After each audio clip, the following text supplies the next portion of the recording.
Hey guys, in today's video I'm going to talk about that robot in Sylvester Stallone's iconic movie Rocky 4. It's relevant to talk about today because he had mentioned on Instagram that he's going to cut the robot out entirely from the director's cut. Now, speaking of the director's cut to Rocky 4, it's supposed to coincide with the 35th anniversary of the film, which was originally released on November 27th of 1985. So hopefully we'll be able to see it later this year in November. Make sure to stay tuned to the video, by the way, because I'm going to go over the origin of the robot, tell you how he actually ended up appearing in the film, give you some fun facts and my thoughts on what I think about this revelation that Stallone put out on Instagram saying he's just going to send him to the junkyard forever. Paulie once stated that Rocky never gave him anything. What'd you do for Paulie? Anything? 3 years did you give me a job?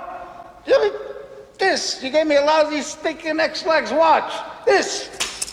Well, if Stallone cuts that robot out of Rocky 4, then, well, that's an even truer statement then. So if Paulie's robot butler is actually removed from the Rocky 4 director's cut like Stallone claims, which in his words are, I don't like the robot anymore, and the robot is going to the junkyard forever, then this movie won't scream 80s nearly as loud as it once did, which may very well be what Stallone is going for.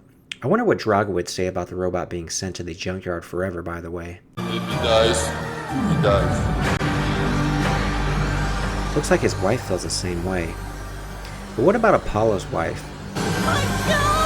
Or his trainer? The reaction looks pretty mixed overall. As far as people outside of the movie go, one Instagram user said, "Don't cut Paulie's robot, you savage." While another said, "In my honest opinion, if you left the robot out completely, no one would miss it." Speak for yourself, buddy. I always felt one of the defining moments of the 1980s was having a robot in a boxing movie, which on its surface has a certain charm, but is kind of cheesy. And releasing a 35-year-old director's cut of a movie now, well, I guess that cheese would be a bit moldy. I will miss the robot, though, and would have actually liked to see more, not less, or in this case, none of the robot. I thought maybe Stallone could have worked in a romantic subplot between the robot and his Lamborghini, for instance. Stallone did actually write more scenes for the robot in the film, but they were ultimately cut out because they changed the tone of the movie. One such comic scene that ended up on the cutting room floor was between the robot and Paulie.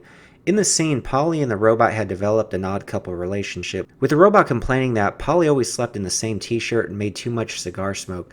The robot found it offensive to his sensors, so Paulie responded by shutting the robot down, opening the back panel, and changing the circuits to turn the robot completely female, which is why in another scene in the film when the robot brings Paulie a beer, the robot's voice switched from a normal voice to a female voice. You're the greatest. See you, sport.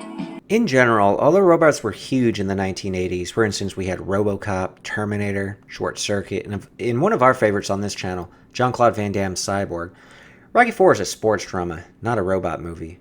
However, the Rocky 4 robot did garner quite the following. He's got his own action figure, and he's even made an appearance on The Family Guy, for example. Get these stupid 80s movie robots out of here and leave me alone.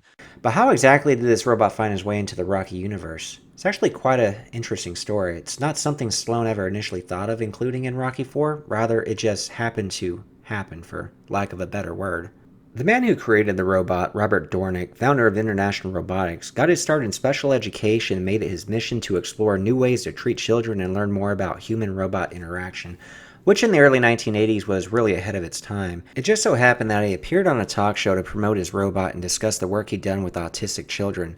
The Stallone family seen him on television and reached out to him. The reason is because Sylvester Stallone's second child, Sergo, younger brother of the late Sage Stallone, is actually autistic. This became public knowledge back in 1985 when Stallone did an interview and discussed it with People magazine. Robert Dornick says Stallone was very interested in how the robot could help his son. One thing led to another and Stallone completely became enamored with the robot. Stallone offered to write Dornick's robot into the film so he could work with his son. Dornick says a meeting between SICO, the name of the robot SICO, and Sergo was very successful and that he and Stallone had a friendly rapport. There's a really good article covering that from triviahappy.com that I'll link in the video description below. So outside of Rocky 4, the robot has done some other acting, such as guest starring on Days of Our Lives. In fact, SICO the robot is actually the first non-human member of the America's Screen Actors Guild, SAG. He'd also entertained Ronald Reagan at a White House dinner, toured with James Brown, who of course had a memorable music performance in Rocky 4, and the robot also shared an intimate moment with Carly Simon in her My New Boyfriend music video.